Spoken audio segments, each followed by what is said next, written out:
نئی بات چینل کے ذریعے آج کا موضوع ولادت با سعادت۔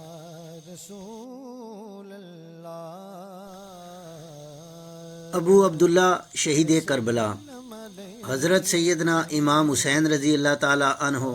5 شعبان المعظم 4 ہجری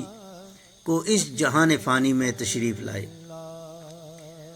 حضور نبی کریم صلی اللہ علیہ وآلہ وسلم کی چچی اور حضرت سیدنا عباس رضی اللہ تعالی عنہ کی زوجہ حضرت سیدہ ام فضل رضی اللہ تعالی عنہ بنت الحارث روایت بیان کرتی ہیں کہ میں نے حضور نبی کریم صلی اللہ علیہ وآلہ وسلم کی برگاہ اقدس میں حاضر ہو کر عرض کیا کہ یا رسول اللہ صلی اللہ علیہ وآلہ وسلم، میں نے آج ایک عجیب و غریب خواب دیکھا ہے۔ حضور نبی کریم صلی اللہ علیہ وآلہ وسلم نے فرمایا کہ تم نے کیا خواب دیکھا؟ میں نے عرض کیا کہ یا رسول اللہ صلی اللہ علیہ وآلہ وسلم، میں نے دیکھا کہ آپ صلی اللہ علیہ وآلہ وسلم کے جسم کا ایک ٹکڑا کاٹ کر میری گود میں رکھ دیا گیا ہے۔ حضور نبی کریم صلی اللہ علیہ وآلہ وسلم نے فرمایا کہ تم گھبراؤ نہیں، یہ تو بہت ہی نیک خواب ہے، اور اس کی تعبیر یہ ہے کہ میری جگر گوشہ حضرت سیدہ فاطمہ الزہرا رضی اللہ تعالی عنہا کے ہاں ایک بیٹا پیدا ہوگا جسے تم اپنی گود میں لوگی۔ اس واقعہ کے بعد جب 4 ہجری میں حضرت سیدنا امام حسین رضی اللہ تعالی عنہ پیدا ہوئے تو اس وقت آپ رضی اللہ تعالی عنہ کے بڑے بھائی حضرت سیدنا امام حسین رضی اللہ تعالی عنہ جو کہ والدہ ماجدہ کا دودھ پیتے تھے، تو حضور نبی کریم صلی اللہ علیہ وآلہ وسلم نے حضرت سیدنا امام حسین رضی اللہ تعالی عنہ کو حضرت ام فضل رضی اللہ تعالی عنہ کی گود میں ڈال دیا، اور یوں حضرت ام فضل رضی اللہ تعالی عنہ نے آپ رضی اللہ تعالی عنہ کو دودھ پلایا۔ حضرت ام فضل رضی اللہ تعالی عنہ کو حضرت سیدنا امام حسین رضی اللہ تعالی عنہ سے والہانہ محبت تھی،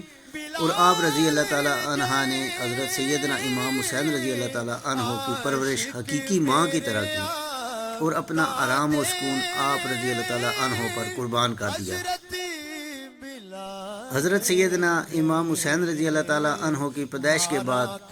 والد ماجد امیر المومنین حضرت سیدنا علی المرتضیٰ رضی اللہ تعالی عنہ نے آپ رضی اللہ تعالی عنہ کا نام حرب رکھا۔ روایت کے مطابق جب حضور نبی کریم صلی اللہ علیہ وآلہ وسلم کو آپ رضی اللہ تعالی عنہ کی پیدائش کی خبر ہوئی تو آپ صلی اللہ علیہ وآلہ وسلم اسی وقت حضرت سیدہ فاطمہ الزہرا رضی اللہ تعالی عنہ کے پاس تشریف لے گئے، اور آپ رضی اللہ تعالی عنہ کو گود میں اٹھا کر پیار کیا۔ پھر آپ صلی اللہ علیہ وآلہ وسلم نے دائیں کان میں اذان اور بائیں کان میں تکبیر کہی، پھر اپنا لاب دین منہ میں ڈالا اور دعائے خیر کہتے ہوئے آپ رضی اللہ تعالی عنہ کا نام مبارک حسین رضی اللہ تعالی عنہ رکھا۔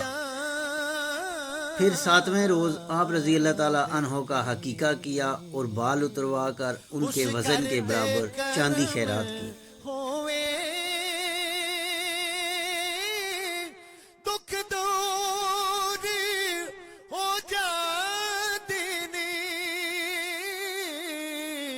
اس گھر تے کرم ہووے، دکھ دور ہو جاندے نے، او جس گھر تے بھی پہ گئی۔ اچھی اور سچی بات سننا اور دوسروں تک پہنچانا صدقہ جاریہ ہے۔ اللہ تبارک و تعالی ہمیں عمل کی توفیق عطا فرمائے، آمین۔ گھر تے بھی پہ گئیاں نے جاتا حضور